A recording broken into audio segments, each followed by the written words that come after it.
নমস্কার। দেখুন, পাণ্ডবেরা একচক্রা নগরে বাস করাকালীন এক ব্রাহ্মণের কাছ থেকে জানতে পেরেছিলেন যে দ্রুপদ রাজকন্যা পাঞ্চালীর স্বয়ংবর হচ্ছে, এবং এরপর মহামতি ব্যাসের কাছ থেকে উপদেশ পেয়ে এরা যাত্রা করেছিলেন পাঞ্চাল নগর।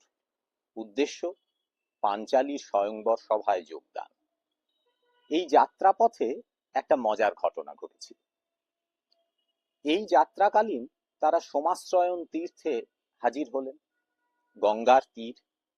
সেখানে রাত্রিকালে যাওয়ার সময় অর্জুন হাতে এক জ্বলন্ত কাঠ নিয়ে সামনে সামনে চললেন। এমন সময় তাদের সাক্ষাৎ হলো কুবেরের সখা অঙ্গারপর্ণের সঙ্গে, গন্ধর্বরাজ অঙ্গারপর্ণ। অঙ্গারপর্ণ তাদের দেখে তিনি বললেন, আমি কুবেরের সখা অঙ্গারপর্ণ, এ বন আমার। রাত্রিকালে তোমরা এখানে কেন যাতায়াত করছো? চলে যাও। অর্জুন তার বিরোধিতা করে বললেন যে গঙ্গার তীর সকলের জন্য, সকল সময়ই সেখানে আসা যায়। এই নিয়ে তাদের মধ্যে বিবাদ উপস্থিত হলো। অঙ্গারপর্ণ তাদেরকে আক্রমণ করলেন। অর্জুন অঙ্গারপর্ণের বাণকে তুচ্ছ করে তিনি তার পরাক্রম দেখাতে শুরু করলেন এবং প্রদীপ্ত আগ্নেয় অস্ত্র প্রয়োগ করলেন অঙ্গারপর্ণের উপর। এতে অঙ্গারপর্ণের রথ দগ্ধ হয়ে গেল এবং অঙ্গারপর্ণ অচেতন হয়ে ভূমিতে পড়ে গেলেন। এই সময়ে তার স্ত্রী কুম্ভিনসী তিনি এসে যুধিষ্ঠিরের কাছে প্রণত হয়ে তার কাছে বললেন যে মার্জনা করুন, আপনি আমার স্বামীর প্রাণ রক্ষা করুন। যুধিষ্ঠিরের পরামর্শে অর্জুন তাকে ছেড়ে দিলেন।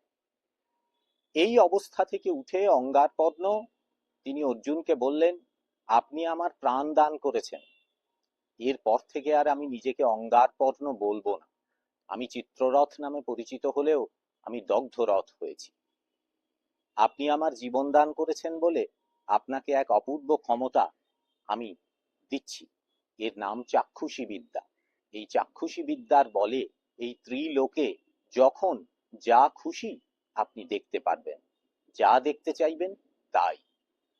অর্জুন বললেন, প্রাণের বিনিময়ে এই দান গ্রহণ করতে আমার ইচ্ছা হচ্ছে না। তখন অঙ্গারপর্ণ তাকে বললেন যে প্রাণ দান করেছেন বলে আমি আপনাকে এই চাক্ষুষী বিদ্যা এবং 100 বেগবান গন্ধর্বদেশীয় অপরূপ অশ্ব আপনাদের প্রত্যেক ভাইকে দান করছি।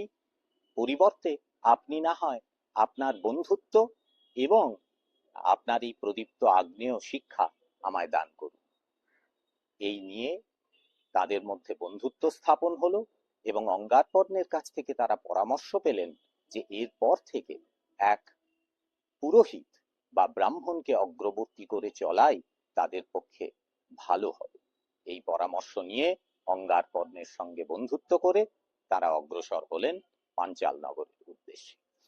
নমস্কার।